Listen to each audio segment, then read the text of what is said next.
Ed and Lorraine Warren were a married couple of fraudsters who made up or collaborated to make up a series of ghost stories in the 1970s and 80s and pretended that they actually happened.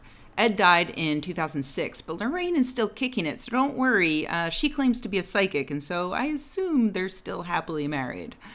Because the Warrens lived and lied in New England, my ex-podcast co-hosts Steve Novella and Perry DeAngelis, who were next door, decided to talk to them personally and review the artifacts that the Warrens claimed were their best proof of the paranormal.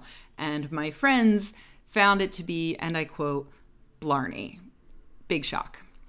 Despite the obvious fakeness to their stories, the Warrens enjoyed quite a bit of fame over the years, especially when they got involved with the famous Amityville Horror house hoax, which of course became a film. That was another couple of fraudsters who made up the story of their being haunted. The Warrens investigated it and found it to be 100% true. What are the chances? A few years back, the Warrens got another boost to their fame when the big budget movie The Conjuring came out, supposedly based on the true story in which a 19th century witch haunts a house in Rhode Island and curses anyone who lives there to die eventually in some manner. That's literally just called the life cycle. I also have that curse, and I've never been anywhere near that house, but what are you going to do? The Conjuring was actually quite successful, so successful that they made a second one based on another hoax that the Warrens investigated involving a family in England that was haunted by a poltergeist, and then there were several other spin-offs. But now things are getting really interesting because Gerald Brittle is suing Warner Brothers over the films.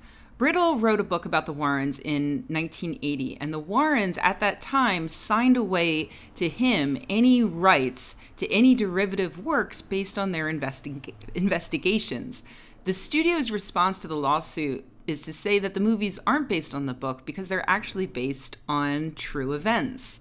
In order for the studio's claim to hold up, that means that they're going to have to convince a court of law that ghosts exist, because that's what's happening in the real-life events that go on in the movie.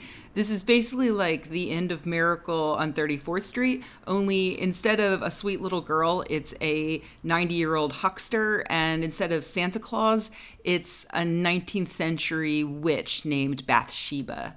I assume to prove their point, the defense will introduce sacks and sacks of U.S. Postal Service letters addressed to the desiccated witch hiding in the basement of a Rhode Island farmhouse.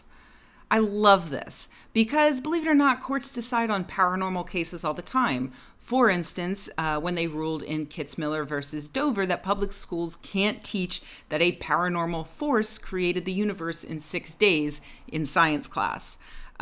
It's just that this time it's way more fun to watch because our children's futures don't hang in the balance.